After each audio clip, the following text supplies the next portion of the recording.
Welcome to Minecraft, where ideas become action, and action becomes your future. What if I told you that the secret to becoming wealthy has nothing to do with how smart you are, and everything to do with how you behave? That might sound strange, but consider this. Ronald Reed was a janitor. He drove a second-hand car, wore old flannel shirts, and used safety pins to keep his coat together.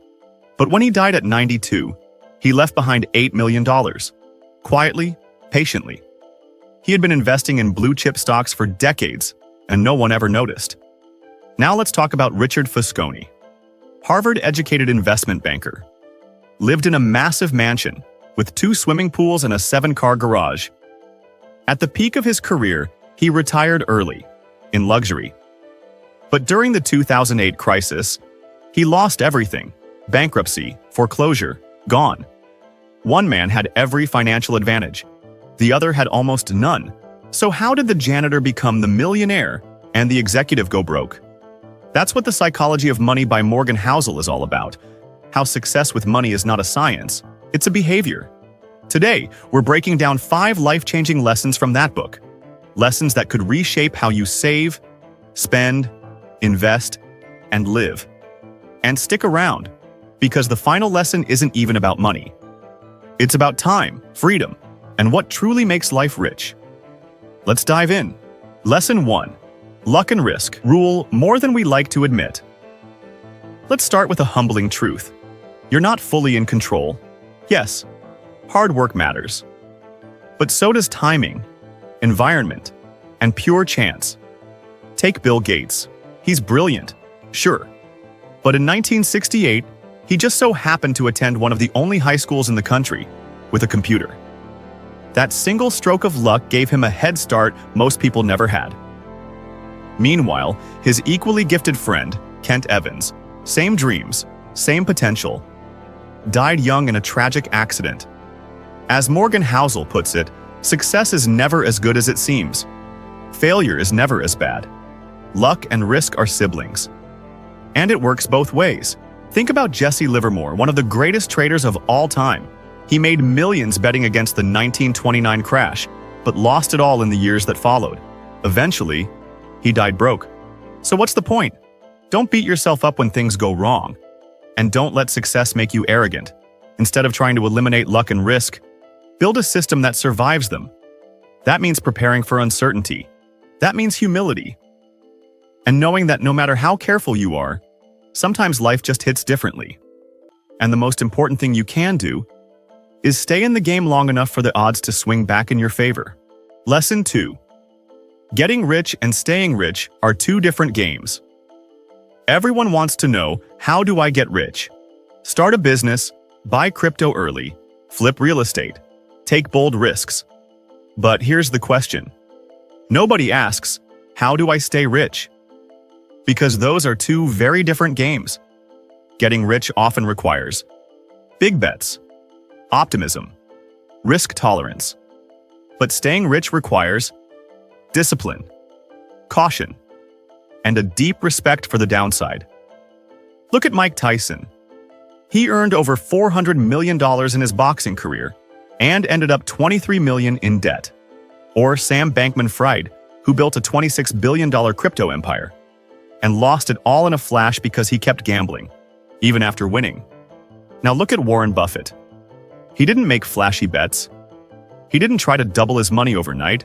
He just kept doing the boring right thing for 70 years. And because he didn't blow up, he became one of the wealthiest people to ever live. As Buffett famously said, the first rule of compounding is to never interrupt it unnecessarily. It's not about making one big score. It's about avoiding the one mistake that wipes you out. So yes, take calculated risks to get ahead. But once you do, shift your mindset from maximizing returns to maximizing survival. Because in money, the winner isn't the one who burns the brightest. It's the one who lasts the longest. Lesson 3. Wealth is what you don't see. Imagine someone pulls up next to you in a Ferrari. You might think, wow, they must be rich. But all you really know is, they spent a lot of money. That's the illusion. Wealth isn't the car. It's the cash you didn't spend to buy the car. As Morgan Housel says, Wealth is what you don't see. That's why Ronald Read, the janitor, became a millionaire. No one saw him investing quietly for decades. But they would have noticed if he had bought a flashy car or lived in a mansion. Here's a stat to keep in mind. Nearly 70% of Americans live paycheck to paycheck, even many earning over 6 figures. Why? Because they confuse high income with wealth and spend everything they earn. Most people confuse wealth with status symbols, but those symbols are what deplete wealth, not build it. Let's break it down. Income is what you earn. Spending is what you show. Wealth is what you save and invest. And that's invisible to the outside world. This is why someone making $60,000 a year can retire early, while someone making $200,000 can still be living paycheck to paycheck. It's not about how much you make, it's about how much you keep. And ironically, the people who look the richest often aren't. Because truly wealthy people don't need to prove anything. They're too busy buying back their time, their freedom, and their peace. Lesson 4. The trap of never enough. Let me ask you this. How much is enough? If you just thought of a number, what happens when you hit it? Will you stop? Or will the goalpost move? This is one of the most dangerous traps in finance and in life, always chasing more. As Morgan Housel puts it, the hardest financial skill is getting the goalpost to stop moving. And the numbers prove it. Studies show most people believe they need 2 to 3 times their current income to feel rich. That gap never closes, unless you close it yourself. Housel tells the story of Rajat Gupta, a man who rose from poverty in India to become the head of McKinsey & Company. He sat on boards with billionaires and had a net worth of over $100 million. But that wasn't enough.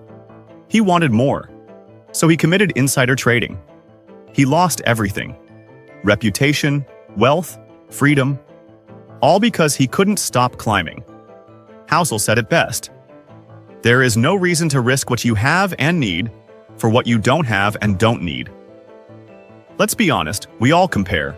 We scroll social media, see the private jets, the designer bags, the vacations.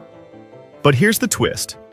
When you see someone driving a Ferrari, you don't think, that person's amazing. You think, if I had that car, people would think I'm amazing. That's what Housel calls the man in the car paradox. We spend money to chase admiration, but admiration doesn't come from possessions. It comes from presence, humility, and peace. So here's the challenge. Define your own version of enough. Not society's, not Instagram's. Yours. And when you reach it, stop. Because the richest person isn't the one with the most toys. It's the one who can look around and say, I have everything I need. Lesson 5. Saving equals control over your time. Let's end with what might be the most underrated idea in the book, and what ties everything together. The highest form of wealth is control over your time. Forget the Lambos. Forget early retirement. Forget yachts. What money really buys, when used right, is the power to say, I don't want to work this weekend. I want to take a month off and travel. I want to work on what matters to me. That is freedom. As Morgan Housel writes, the ability to do what you want, when you want, with who you want, for as long as you want, is the highest dividend money pays. Here's the thing. You don't need millions to feel that. Even a 3 to 6 month emergency fund gives you options. It gives you space. It means a layoff doesn't break you. It means a bad boss doesn't own you. It means your time is not controlled by fear. Think about how different life feels when you're making decisions from a place of freedom, not desperation.